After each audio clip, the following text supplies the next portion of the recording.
এইটা মানে একটু মানে কতটা অশ্লীল আপনারা ভাবতে পারবেন। আর একটা কাহিনী হচ্ছে, সেটা হচ্ছে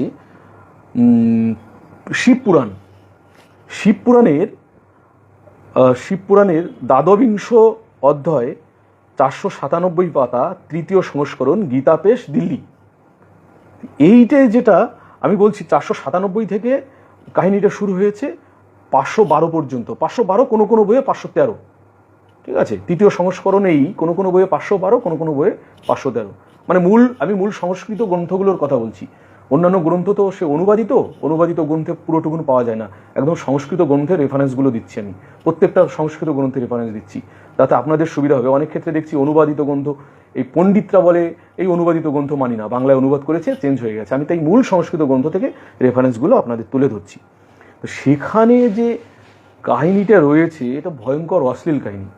মানে আমি ধর্মগ্রন্থ থেকে তুলে ধরছি, আমি আবার ধর্মগ্রন্থ থেকে তুলে ধরছি।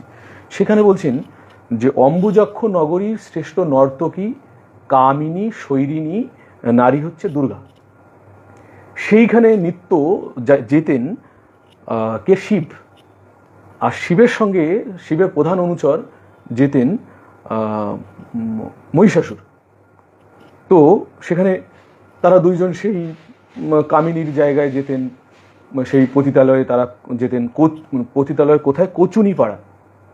তো অধিকাংশ দিন দুর্গা মানে ওই শিব সেখানে যেতেন। কামিনী, শৈরিণী এই শব্দগুলো ব্যবহার করেছেন। আপনারা বুঝে নিন শৈরিণী মানে কি, কামিনী মানে কি। ভগবতী শব্দের অর্থ আপনারা জেনে নিন, যে বিষয় অর্থটা কি। তো সেখানে যেতেন। সমস্যা বাঁধলো যখন শিব ওই বিয়ে করে নিয়ে এলেন কামিনীকে, বিয়ে করে নিয়ে এলেন দুর্গাকে, যখন বিয়ে করে নিয়ে এলেন, অসুর বললেন না, আমরা তো সেখানে দুজনই যেতাম, আমরা তাকে ভোগ করতাম, সেখানে যেতাম, কিন্তু তুমি বিয়ে করে আনলে কেন? তাদের মধ্যে একটা দ্বন্দ্ব হয়।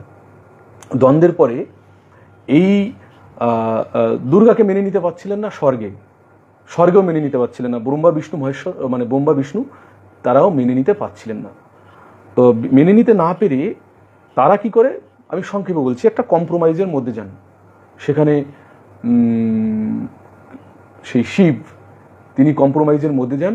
কম্প্রোমাইজের মধ্যে গিয়ে আমরা দেখি এই অশ্লীল কাহিনী, আমি বলতে চাচ্ছি না, খুব কষ্ট হচ্ছে বলতে আর কি। আপনারা ধর্মগ্রন্থটা পড়ে নিন, এটা আমার কাহিনী নয়, এই ধর্মগ্রন্থের কাহিনী।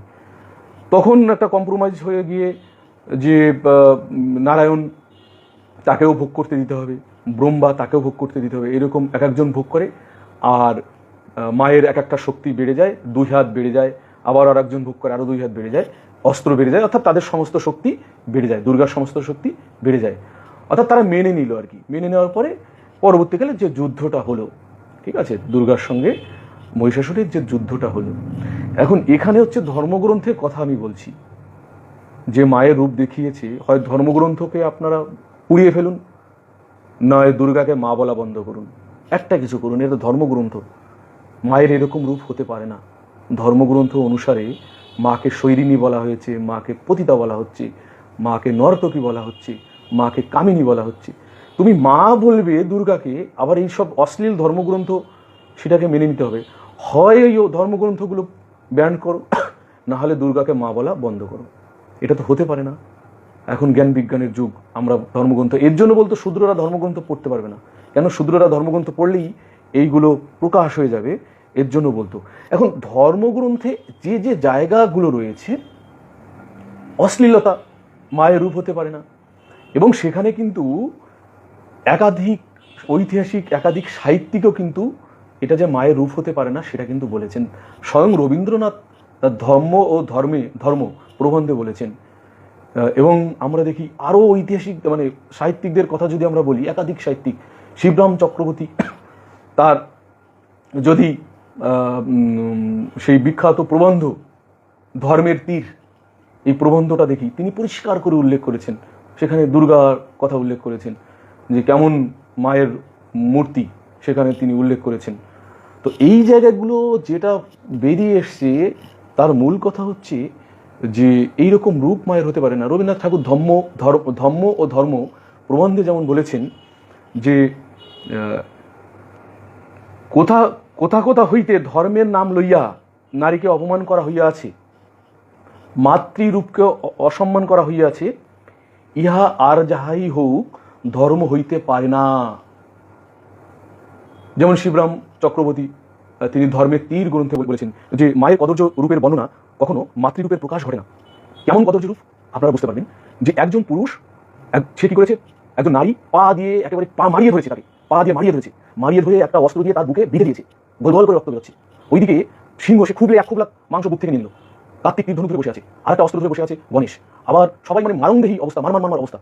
একটা মায়ের রূপ এরকম বিভৎস হতে পারে, প্রকাশ্যে একটা পুরুষকে পাড়িয়ে ধরে একজন মা এরকম ভয়ঙ্কর একটা খেলায় নেমেছে, ভয়ঙ্কর একটা অস্ত্র সেখানে এরকম নেমেছে, এবং ইঁদুরও খাওয়াতে যাচ্ছে।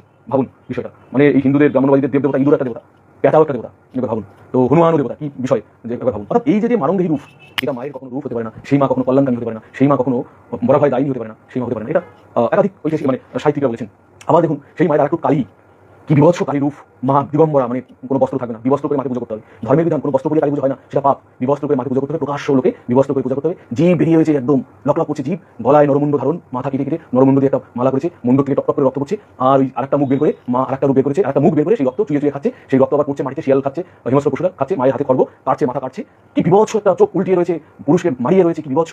এখন আমাদের কাছে বিভৎস লাগে না, কারণ ছোটবেলা থেকে মা বাবা আমাদের দেখাচ্ছে চিত্রটি দেখতে দেখতে আমাদের চোখ সরে গেছে, আমাদের কাছে এটা বিভৎস লাগে না। কিন্তু একটা মাকে কত নোংরা ভাবে, কত অশ্লীল ভাবে এইভাবে মানে প্রকাশ্য পুরুষের সামনে জনসমক্ষে মায়ের এই ভয়ঙ্কর রূপ মানে কালী এবং দুর্গার মধ্যে প্রকাশ করেছে। এটা মাতৃজাতির অপমান, দুর্গাপূজা কালী পুজো সম্পূর্ণ সমগ্র মাতৃজাতির অপমান এবং ভয়ঙ্কর অপমান। এটা কি বলেছেন? এটা বলছেন একদম সরাসরি শিবরাম চক্রবর্তী, যে মায়ের রূপ লইয়া সমগ্র মাতৃজাতিকে অপমান করা হয় নাই, এই মায়ের রূপ সামনে নিয়ে সমগ্র মাতৃজাতিকে অপমান করা হয় নাই। ধর্ম এখানে বড় হইয়া উঠিয়াছে, মানবতা দূরে চলে গিয়েছে। এখানে মানবতা নেই, মানবতা দূরে চলে গেছে।